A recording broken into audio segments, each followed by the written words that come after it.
We'll do the next lesson today, A Pact with the Sun. Okay, this is from your supplementary reader. This story is about a woman called Saida. Okay, and what do you mean by a pact? A pact is nothing but an agreement. It is usually done between two nations, two countries. Okay, suppose a Prime Minister of India visits Sri Lanka, or then he has to sign an agreement. Okay, they sign an agreement on all kinds of relations. They have, they have trade relations wherein the goods are transported from that country to this country. Unless the pact is signed, you cannot send your goods to that country, nor you can allow goods to come from there to here. Okay, so that is called that is the meaning of a pact. But here we see how it is. What is the pact here in this lesson?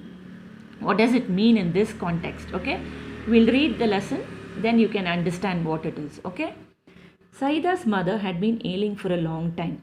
Fever, cough, body ache, painful joints, and whatnot. Okay, she was very sick. So she, from a long time, she had, not one complaint, so many complaints: fever, cough, body ache, and painful joints, and so many other illnesses.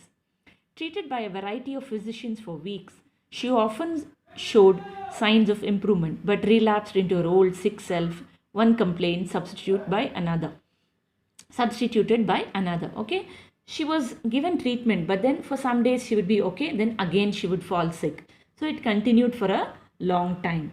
Though weak and colorless, she was forbidden normal food and was under strict orders to remain perpetually confined to her small dingy room with doors and windows fastened, deprived of sunshine and fresh air.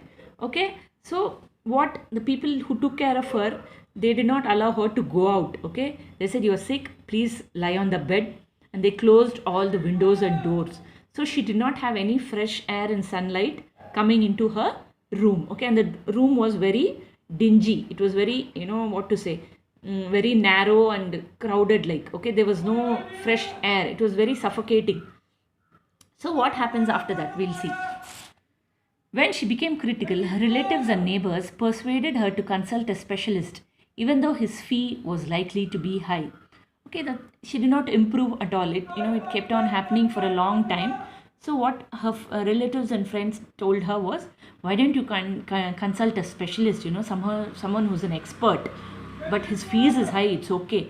You please go and ask him to come and visit you. Please take his opinion. Life is more precious than money, they said. Okay, obviously, okay, your life is important. What if it becomes something serious?